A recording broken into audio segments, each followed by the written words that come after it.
Olá, galera do sexto ano, professora Isabel, de língua portuguesa aqui. A aula de hoje vai ser uma continuação da aula de ontem. Ontem nós falamos sobre elementos da narrativa e hoje nós vamos falar sobre os momentos da narrativa. E os momentos da narrativa, eles fazem parte de um dos elementos da narrativa, que é o enredo, né? Hoje a nossa habilidade, o que a gente vai praticar? A gente vai praticar identificar em textos narrativos a situação inicial, o conflito gerador, o clímax e o desfecho. Então a gente vai praticar identificar na fábula, mesma fábula de ontem, esses momentos da narrativa aqui que se colocaram. Vamos relembrar um pouco, tá? Aqui sobre os momentos da narrativa. Os momentos da narrativa, eles são parte do enredo, como se o enredo, o que é o enredo? A sucessão de acontecimentos, a trama, a história em si. Então, o enredo pode ser dividido em momentos, né? Momento tem a ver com tempo, né? Uma coisa que acontece depois da outra, né? Momentos. Nesse momento está acontecendo uma coisa, em outro momento pode estar acontecendo outra coisa, né? Então, e aí os momentos, eles estão organizados dessa forma aqui.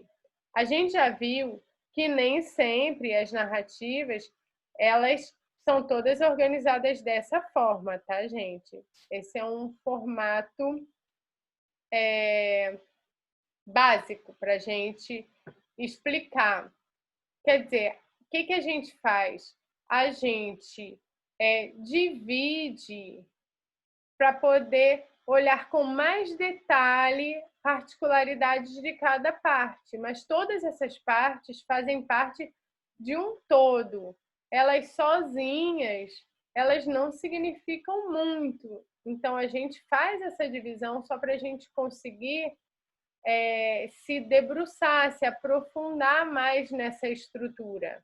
Mas é importante que a gente compreenda que é um todo, que a gente faz isso só para ter uma compreensão mais específica de certos pontos, mas depois relacionar todas, porque tudo funciona em interrelação, nada funciona sozinho. Então, uma história ela não acontece só com apresentação, ou só com conflito, ou só com clímax, ou só com desfecho, ela acontece com todas essas coisas. Como o mundo não acontece só com uma pessoa, só com um fato, só com... Então, é um complexo de coisas que se relacionam. É muito importante a gente saber que está bem a gente dividir para estudar melhor determinados aspectos, mas que isso só é importante se depois a gente for ver todos esses aspectos na totalidade, no todo, porque o todo é onde as coisas realmente acontecem, tá bom? Isso é só para falar um pouco de como funciona as ciências, né? As áreas de conhecimento, que a gente faz muito esses movimentos de se aproximar para ver detalhes e depois se afastar para juntar esses detalhes no todo. É muito importante que a gente consiga ver os detalhes, mas depois relacionar esses detalhes, porque esses detalhes só acontecem nessa totalidade, tá bom?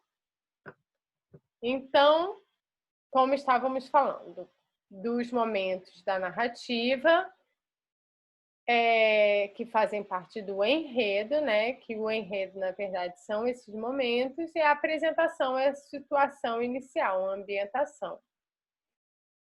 O conflito é o elemento modificador, que complica, é o início de ações, né? De desenvolvimento dessa história. Então, a sequência, talvez, de ações. O clímax é um momento crítico, o indicador do desfecho, que é aquele que você fica... Tan, tan, tan, tan. Tipo, vai ter que acontecer alguma coisa aqui. O que será que vai acontecer? É o clímax. E o desfecho seria o final. Pode ser feliz, triste, surpreendente, ou pode ser aberto também. Pode deixar no ar e a pessoa que está lendo ou assistindo vai decidir como que vai finalizar, ou decidir até por deixar aberto mesmo. Vamos ver, então, essas situações, esses momentos da narrativa dentro do texto, como é que funciona? Vamos tentar perceber? Vai ser o mesmo texto, que é a fábula africana, o macaco e o peixe. E a gente já falou ontem, né, da situação inicial. Numa bela manhã, um macaco passeava à beira de um rio quando percebeu que um bicho estranho estava dentro da água.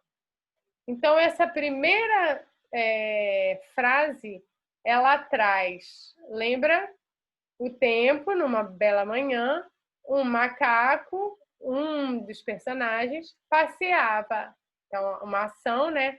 À beira de um rio, o lugar, o espaço, quando percebeu que um bicho estranho estava dentro d'água. Aqui já temos o conflito, já temos algo que vai iniciar uma ação, que vai mexer, né, modificar essa situação pacata aqui do macaco passeando numa bela manhã à beira do rio.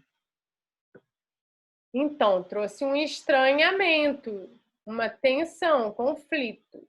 Mas como o macaco nunca tinha visto um peixe, pensou que aquele bicho estava se afogando e fez tudo para ajudá-lo. Então, aqui ele já indica qual vai ser a sequência de ações, né? Aquele daqui até aqui, ó, até aqui, ele vai falar o que foi tudo isso que o macaco fez para ajudar o peixe, né? Tentou pegar o peixe uma vez, ele escapou, tentou outra, ele escapou de novo. E desesperadamente tentou novamente, dessa vez conseguiu pegá-lo. O peixe pulava, pulava e pulava, tentando se soltar, mas o macaco, convencido de que estava fazendo o bem para ele, não o deixava escapulir.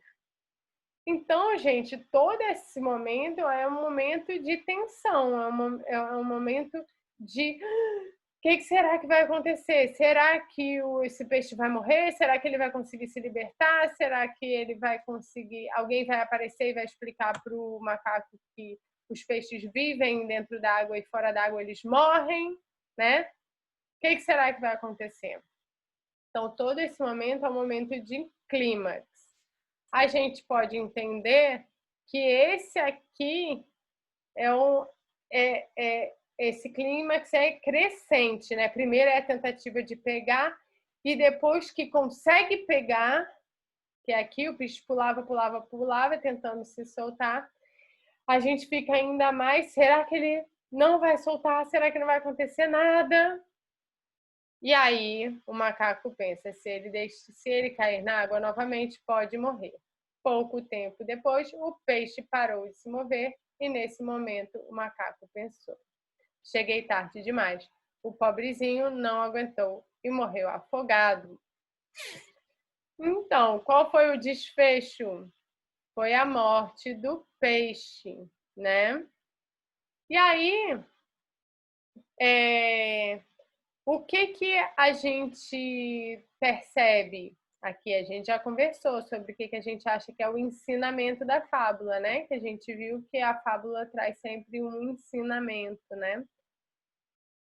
Foi que, pela falta de conhecimento do macaco, o peixe, ele matou o peixe, né? Então, gente, aqui vocês viram que existiram vários momentos, o momento em que se inicia, e aí algo aconteceu, né? O macaco viu alguma coisa estranha se mexendo, e aí uma sequência de acontecimentos, nesse caso aqui, todos vão formando um clímax crescente, né? Que é, o que será que vai acontecer? O que será que vai acontecer? E termina na morte do peixe. Então, tem o desfecho, é esse. E como toda fábula tem um ensinamento, né? Nesse caso, não é aquela frase final, que nesse caso não é a frase, mas a gente pode perceber qual é a moral. Aqui, a gente já falou que a fábula é um gênero textual de tipo narrativo curto, que transmite determinada lição. E agora vem a tarefa. Galera, a tarefa é responder aquilo que a gente falou nessas duas aulas, de hoje e de ontem, tá? Vocês vão responder quais são os personagens, a gente já conversou. Tem característica física? Não tem, né? Então não precisa falar qual é a física, já estou dando a dica. Mas tem psicológica, então vocês vão falar quais são as características psicológicas das personagens. Espaço, o lugar, né? E as características, como é esse lugar? O tempo, lembra que a gente também conversou ontem? Qual é o tipo de tempo? O narrador. Gente, nesse ponto aqui eu queria pedir desculpa para vocês que eu falei ontem de narrador onipresente. E no caso da classificação de narrador, é narrador onisciente. Onisciente é aquilo que tudo sabe, né? De ciência, de conhecimento. Então, onisciente, eu falei onipresente. Onipresente é que está em todos os lugares, né? Então, de certa forma. E aí a gente discutiu, será que é um narrador onisciente? Eu falei, eu não falei onisciente, falei onipresente, né? Onisciente, ou é um narrador observador que só vê o que está aparente para ele? E a gente viu que o narrador sabe até dos pensamentos do macaco, né? Então, qual será o foco narrativo? Se ele está falando em primeira pessoa ou se ele está falando de alguma outra pessoa, alguma outra coisa em terceira pessoa. E o enredo, que é a história que vocês vão botar o resumo, tá bom? Então hoje vocês vão responder, não vão só copiar, vão responder. Pode botar se quiser. Eu gostaria que vocês fizessem no caderno, tá, gente? Então, aí pode botar personagem, tal, tal, tal. Então, pode só responder qual é o personagem. 2, o espaço. 3, o tempo. 4, narrador e o foco narrativo. 5, o enredo. Tá bom? Então, aguardo vocês. Aguardo as respostas. Depois a gente vai trabalhar mais um pouquinho, que eu sei que vocês adoram os elementos das narrativas. E as narrativas, né? História, muito bom. Beijo grande.